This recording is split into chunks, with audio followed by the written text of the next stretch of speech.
주간 이제 듣는 통독 들어가게 됩니다. 이번 주에는 좀 복잡합니다. 왜냐하면 열왕기하하고 역대하를 읽어가면서 연관된 선지자들의 글을 읽습니다. 그래서 선지자들이 이 시간의 역사 가운데 선지자들의 메시지가 등장하는데 순서대로 이제 나오게 되겠습니다. 사람이 잘 살면 살수록 어떻게 보면 부를 획득하면 그 부를 통해서 하나님을 더 잘 섬길 수 있을 것 같은데 그렇지가 않습니다. 오늘 우리는 이스라엘 백성들의 그 북쪽 이스라엘과 남쪽 유다의 그런 글들을 이제 역사를 쭉 읽어보면서 이 이스라엘 백성들은 하나님께서 선택해서 하나님의 백성으로서 하나님의 구원을 위해 사용되는 그런 택한 백성이거든요. 이스라엘 백성만을 위한 것이 아니고 구원의 역사를 이루기 위해서 택한 백성인데 이 백성들이 복을 받아서 잘 살게 되니까 이제 하나님을 떠나게 되는 것이에요. 하나님을 떠나게 되는 거예요. 그래서 북쪽 이스라엘과 남쪽 유다가 멸망을 향해서 이제 치닫게 되는 것입니다. 그래서 이번 주에 읽을 말씀은 이제 멸망을 향해 달려가는 북이스라엘과 그리고 또 멸망을 향해 달려가는 남쪽 유다의 왕들의 모습을 봅니다. 왕이 나라를 통치하니까 왕들의 정책이 곧 나라의 정체성을 가지게 되는 것이에요. 그래서 자꾸자꾸 이제 그들이 계속해서 멸망을 향해 달려가니까 그래서 열왕기하, 역대하 여기에는 선지자들이 집중적으로 투입이 돼요. 이제 자꾸자꾸 멸망하는 시간이 자꾸 다가오니까 이들을 깨우치기 위해서 선지자들이 여기에 많이 등장하고 왕들의 모습이 나오면서 선지자들이 등장합니다. 그래서 먼저 우리는 지난주에 엘리야를 읽었을 것입니다. 엘리야가 왔다가 퇴장을 하고 이제 엘리사가 등장하는데 열왕기 하에서는 엘리사가 등장. 이 사람들은 그 북쪽 이스라엘은 대를 이어서 아주 하나님과 멀어지는 삶을 사는 나라예요. 하나님과 멀어진 계속해서 범죄하는 삶을 사는 거죠. 그러다가 북쪽 이스라엘이 주전 722년에 아수르에 멸망을 합니다. 아수르에게 멸망을 당하고 포로로 끌려가게 돼요. 아수르에. 그리고 그 뒤에 유다가 멸망을 하는데 주전 597년에 멸망을 합니다. 근데 우리 같으면 교훈을 얻어서 좀 잘 살면 되잖아요. 좀 교훈을 얻어서 저러다 우리도 망하겠구나 라고 이제 생각을 해야 되는데 그러지 못합니다. 그래서 처음에 선지자들의 북쪽 이스라엘에서 준 말씀이 뭐냐, 메시지가 공통적인 것은 너희들 이러다 망한다예요.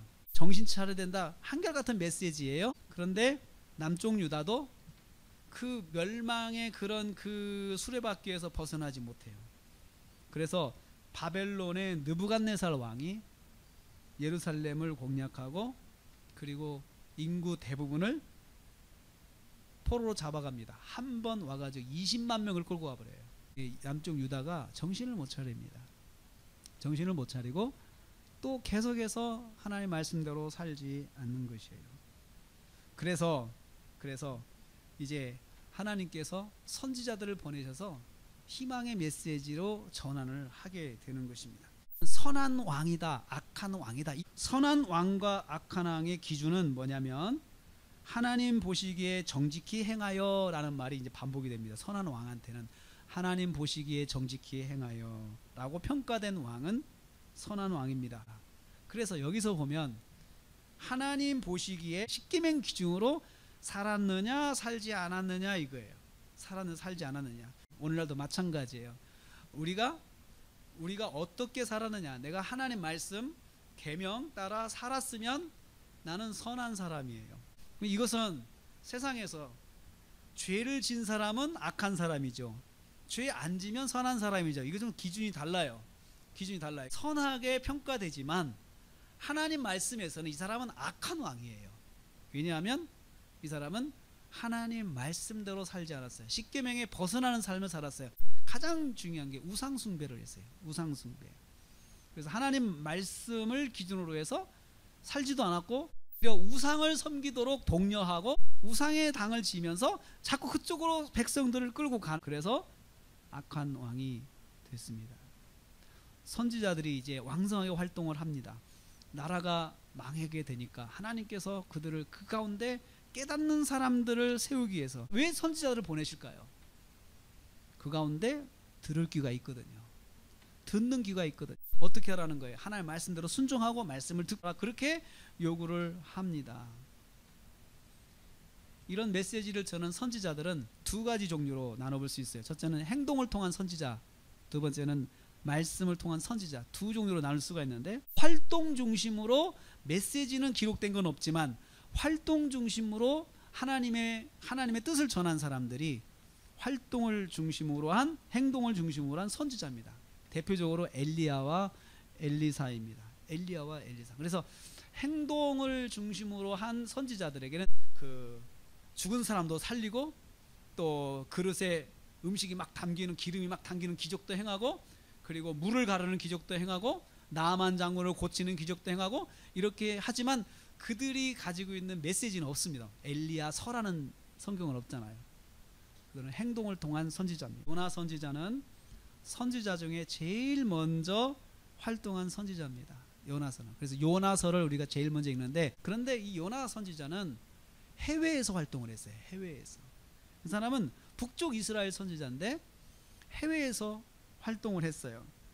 그는 아수르의 니느웨에서 활동을 했습니다. 그래서 예루살렘에서 북쪽 이스라엘 그 세겜 지역에서 거의 1200km가 떨어져 있는, 멀리 떨어져 있는 니느웨 성에 가서 거기서 말씀을 전했습니다. 근데 요나 선지자는, 저는 요나 선지자를 가만히 생각하면 이런 사람이에요. 항상 하나님께 불만이 많았어요. 이 사람 하나님께 일하면서 얼마나 퉁퉁거리면서 일하는지 몰라요. 싫어요. 메시지를 주면 이렇게 메시지가 떨어지잖아요. 그럼 보통 선지자들이 받고 고개를 숙여 아멘 해야 되는데, 이 요나는 딱 받으면요, 나 이거 안 할래요. 아주 간이 부었어요. 이 사람. 그래가지고 니느웨로 가라고 했는데 싫다고 도망가요. 어디로 도망가냐? 다시스로 도망갑니다. 이 다시스는 지금의 스페인 땅을 말합니다. 이스라엘에서 멀리 있기 때문에 하나님이 안 계시다고 생각을 했어요. 우리도 그럴 때가 있습니다. 내가 참 듣기 거북한 말씀들을 주실 때가 있단 말이죠. 그래서 요나가 불만을 가진 것처럼 우리도 불만을 가질 수가 있어요. 북한 가서 선교해라. 또 내가 가장 미워하는 사람한테 가서 복음을 전해라. 도망가는 길에서 그냥 바다에 던져버리잖아, 하나님께서. 그러니까 거기서는 어쩔 수 없잖아. 살려달라고 할 수밖에 없잖아. 큰 물고기 뱃속에 들어가서 기적적으로 사는 거예요, 이 사람이.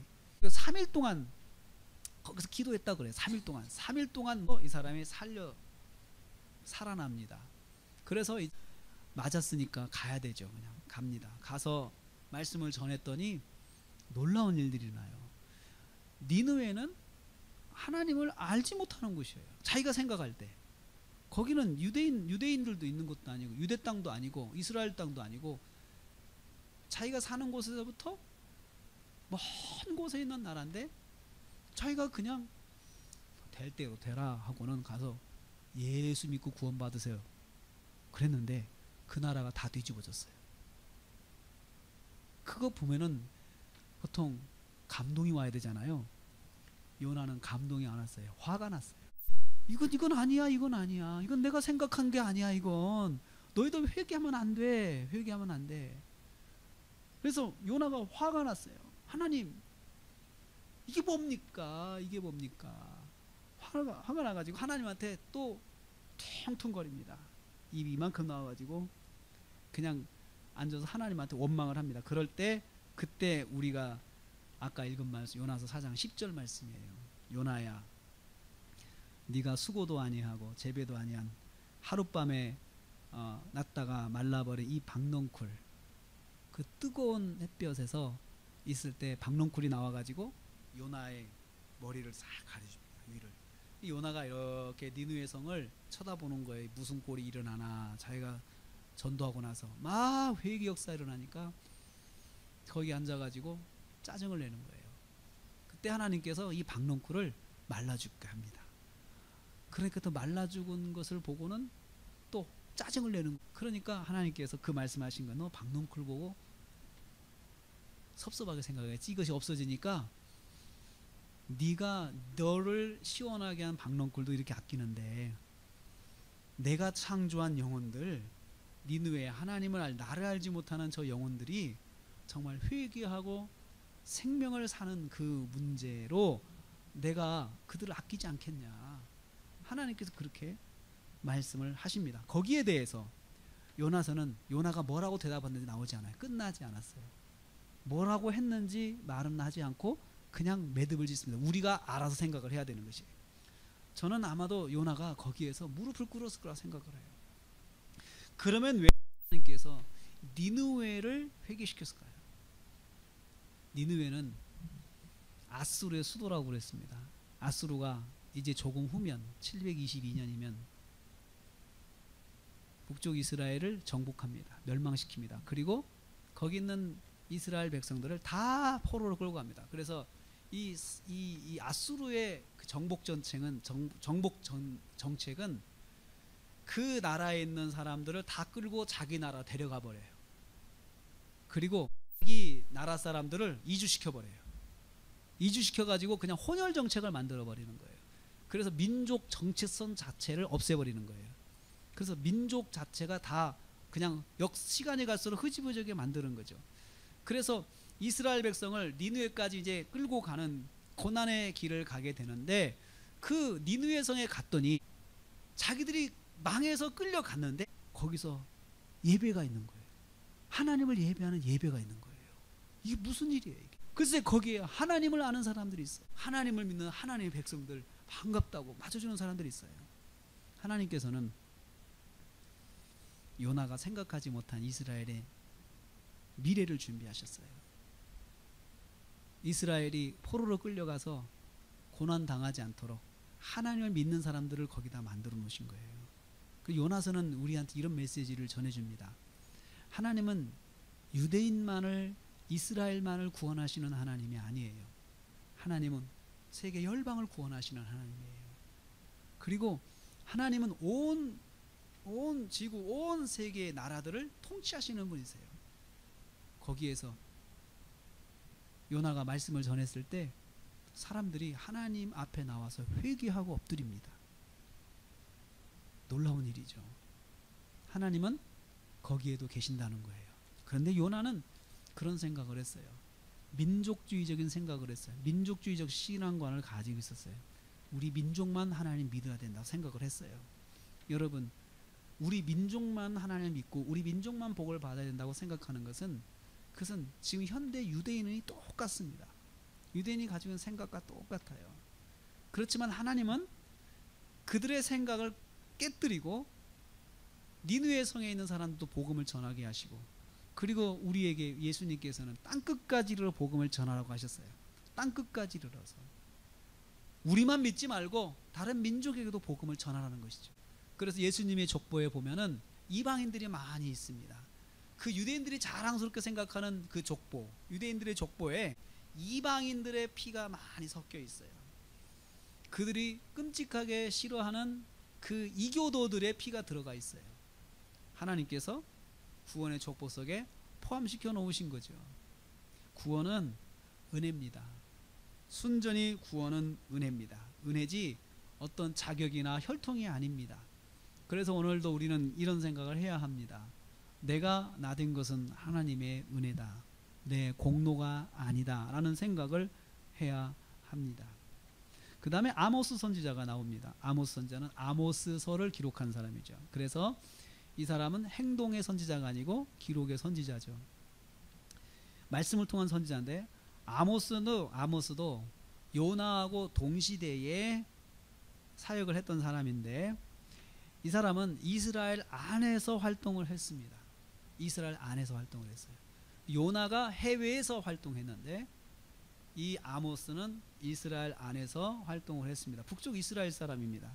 그는 예루살렘 근교에서 목동을 하던 평신도 출신이었어요. 평신도 목동 출신이었어요. 사람들이 금송아지를 섬기고 그 앞에서 절할 때 아모스는 회개하라 그랬어요. 너 이렇게 하면 안 된다. 그럼 사람들이 아모스를 좋아했을까요? 싫어했을까요? 엄청 싫어했죠. 그런데 재밌는 것은 그 사이에 거짓 선지자들이 참 많이 있었어요. 하나님이 그래도 복 주신다고 하는 거짓 선지자들이 함께 있어서 이스라엘 백성들을 혼란스럽게 했어요. 혼란스럽게 했어요. 그때가 언제냐면 여로보암 2세가 다스렸던 시대인데, 이 사람은 솔로몬 이후의 영광을 회복한 사람이에요.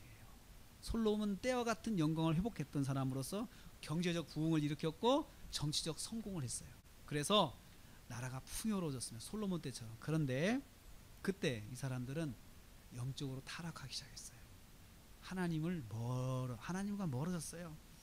그리고 가나안의 신 바알을 숭배했고, 그리고 그들이 풍요로운데도 불구하고 사회 정의는 타락하고 상류층의 사치와 방종의 삶을 살게 되고, 그리고 사치와 방종은 또 부익부 빈익빈의 현상이 이스라엘 전체에 구석구석까지 미치게 된 거예요. 그러니까 가난한 사람들은 못 살겠다고 굉장히 아우성거리는데, 상류층들, 종교인들, 그 우상을 섬기는 종교인들, 그리고 하나님을 섬기지만 그 우상을 섬기는 일들 병행하는 그런 종교인들, 제사장들, 이런 사람들의 타락, 그러면서 최고의 향락을 누리는, 최고의 부를 누리는 종교인들, 제사장들, 이런 사람들에게 말씀을 전했어요. 이렇게 된 것은 근본적으로 성전 예배가 무너졌기 때문에 그래요.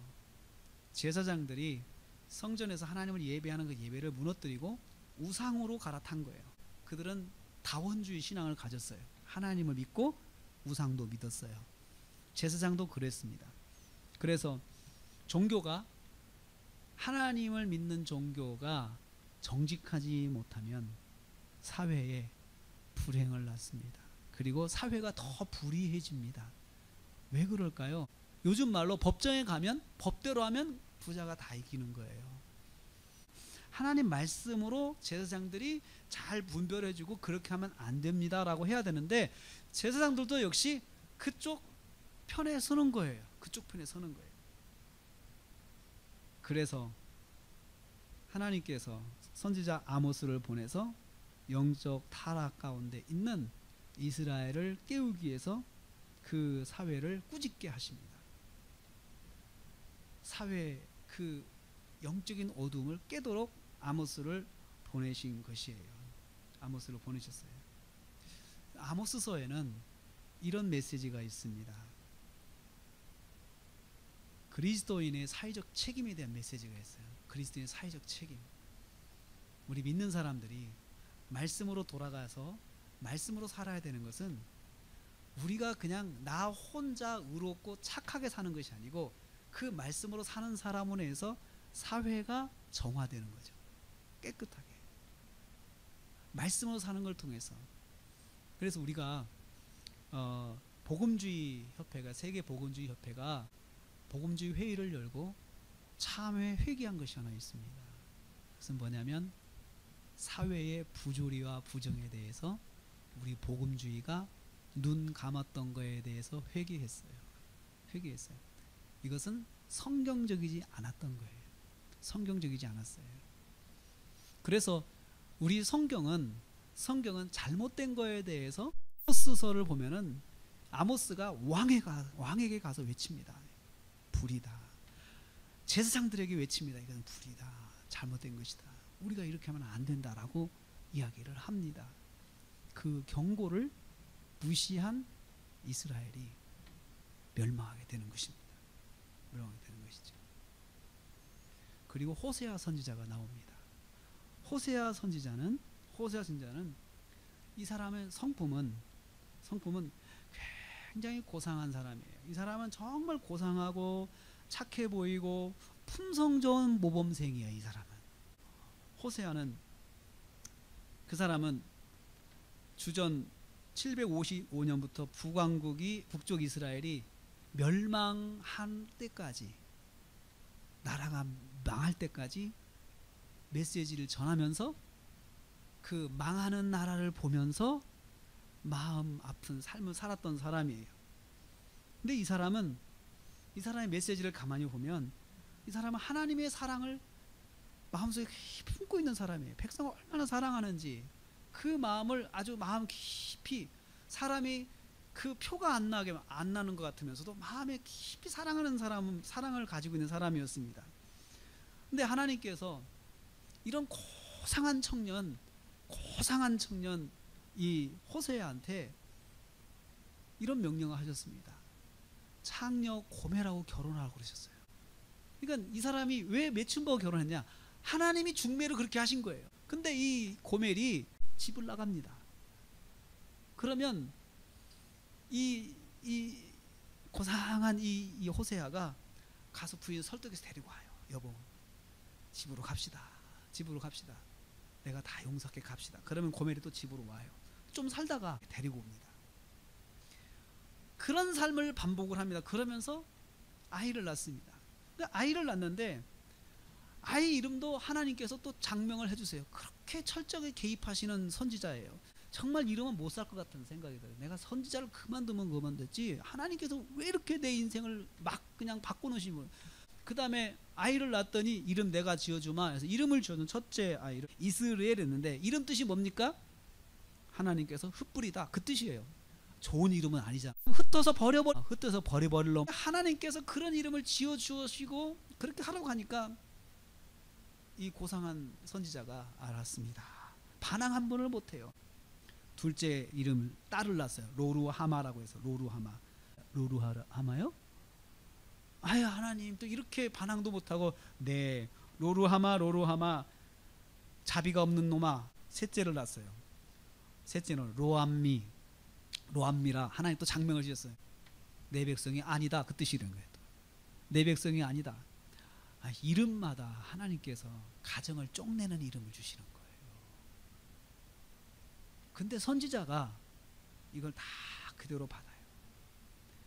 그런데 이것이 의미가 있어요. 이 가정 전체를 통해서 받아야 할 교훈이 있는 것이에요. 고멜은 이스라엘의 영적으로 창녀 같다는 걸 의미하는 거예요. 창녀 같은 이스라엘을 하나님께서 부르신다는 거예요. 자꾸 그러지 마라, 다시 돌아오라. 마치 고멜을 가서 설득해 온 것처럼 그렇게 하신다는 거예요. 돌아와라, 얘들아, 돌아와라. 하나님께서 우리에게 베푸신 사랑이 그것입니다.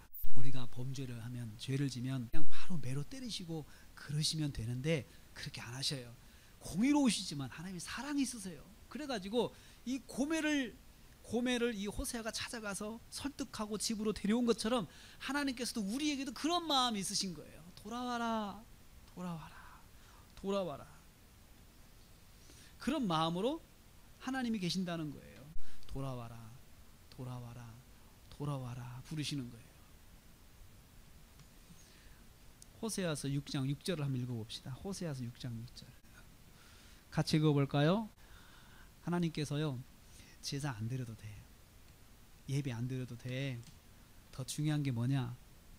나를 아는 걸 원하시는 거예요. 우리는 그냥 예배 한번 드리고 그걸로 끝.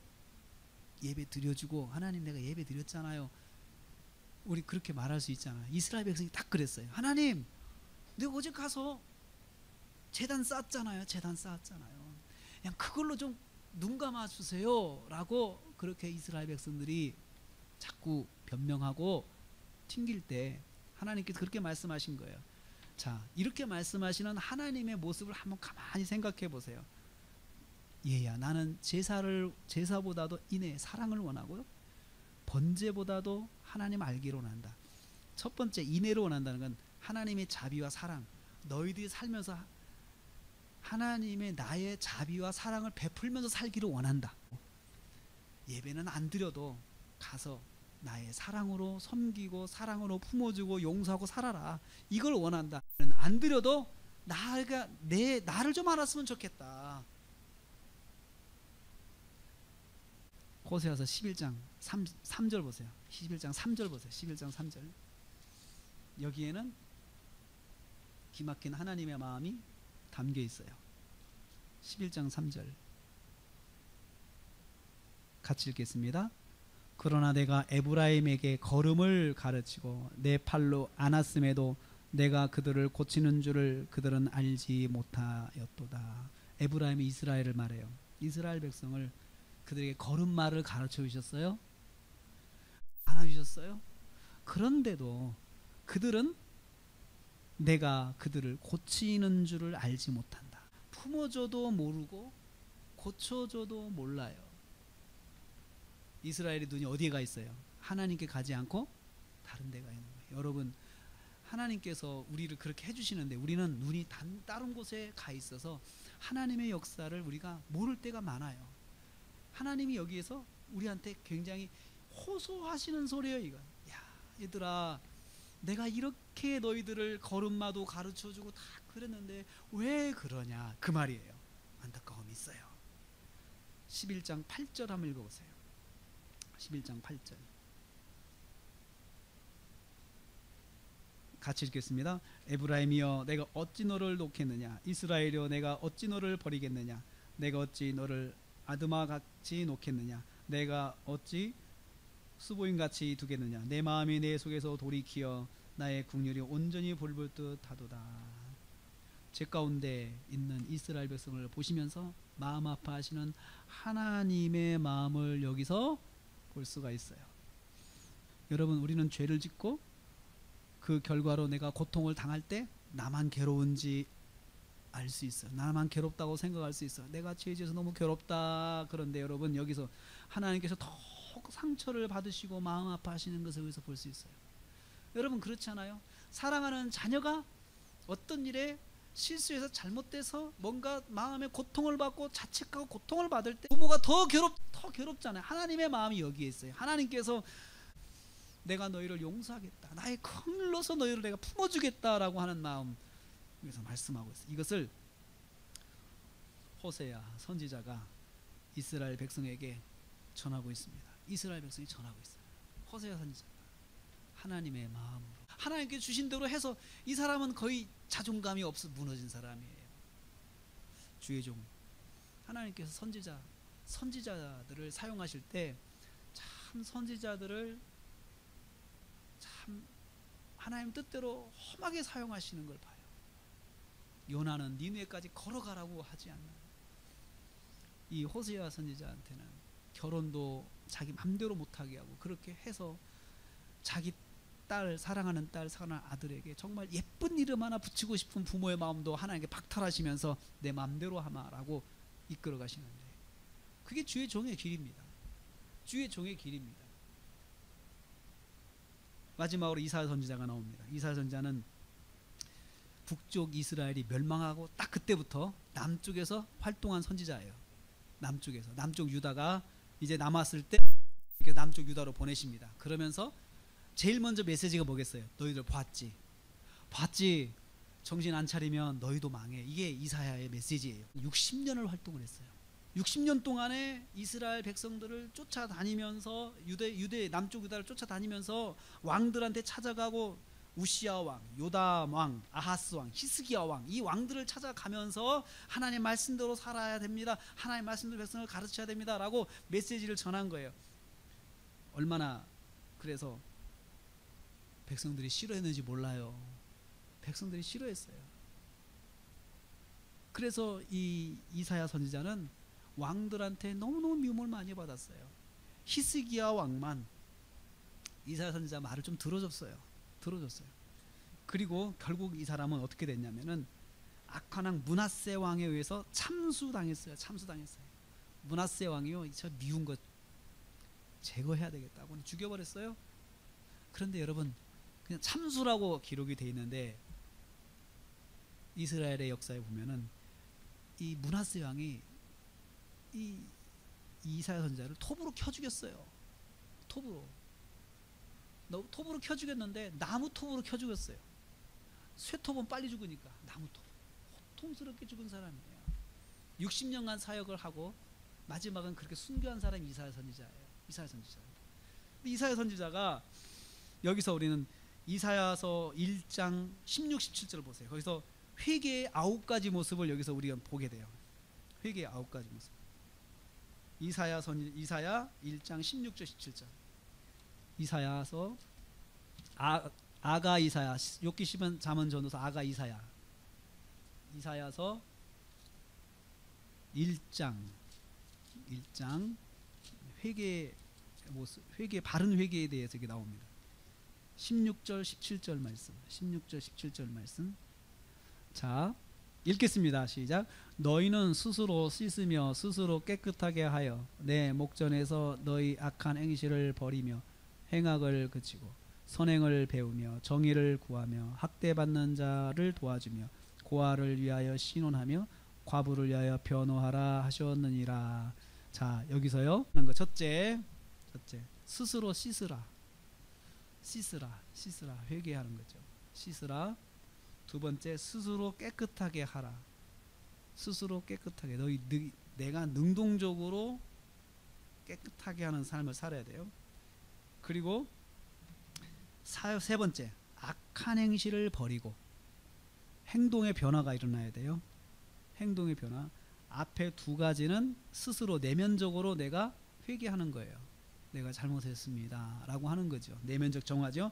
그리고 행실을 버리고, 네 번째 행악을 그치고, 다섯 번째 선행을 배우고, 착한 일이, 선하는 것이 하나님 뜻이 무엇인지를 배워라. 그 다음에 여섯 번째 정의를 구하고, 정의, 바른 것, 바른 길, 하나님 말씀 안에 바른 길. 일곱 번째 학대받는 연약한 사람을 도와주는 삶을 살아라. 회개한 사람은 그 삶으로 나가야 된다는 거죠. 여덟 번째, 고아를 위하여 기도해줘라. 고아의 그런 고통을 들어주고 그 사람 상담해줘라, 도와줘라. 그 다음에 아홉 번째, 과부를 위해서 변호하라. 과부는 당시 사회적으로 최약자 계층이 과부였습니다. 사회적 최약자 계층에 대해서 그 사람들을 변호해줘라. 그 사람들을 편에 되어줘라. 그 사람들 억울한 일이 있을 때 그 사람을 도와줘라. 누가 해야 돼요? 변화된 사람, 그리스도인들이 그렇게 해야 된다는 거죠. 역시 호세아 선지자도 우리 그리스도인들의 사회적 책임에 대해서 이야기하죠. 사회적 책임에 대해서.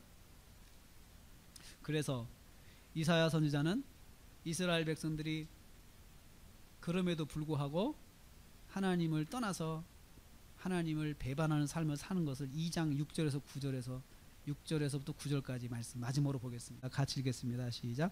주께서 주의 백성 야곱 족속을 버리셨음은 그들에게 동방 통속이 가득하며 그들이 블레셋 사람들 같이 점을 치며 이방인과 더불어 손을 잡아 언약하였음이라.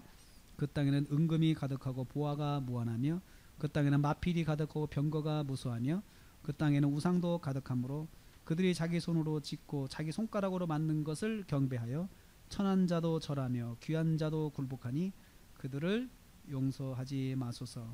자, 이 사람들이 동방의 풍습을 따라가요. 우상의 풍습, 블레셋 사람들처럼 점치는 거, 여러분 점치는 거 하나님 기뻐하지 않습니다. 점치는 거, 점쟁이 찾아가는 것. 그 다음에 이방인과 더불어 손잡아서 언약을 했다. 이방인과 더불어 하나님이 없는 사람들과 손잡고 함께 행동하는 거죠. 그래서 그것을 그들과 언약하고 그들을 의지하는 거예요. 의지하는 걸 말하는 거예요. 그런데 이 사람들이 은금이 가득하고 보화가 가득하고 가난하지 않아요. 부자예요. 그 땅에 뭐가 있어요? 우상이 많아요. 하나님이 주신 복을 다 우상으로 다 가는 거예요. 우상 섬기는 걸 떠나는 거예요.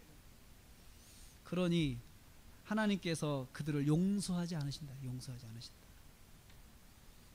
그래서 이스라엘 백성들이 하나님을 거역하고 타락한 때는 언제였냐? 미약한 때가 아니에요.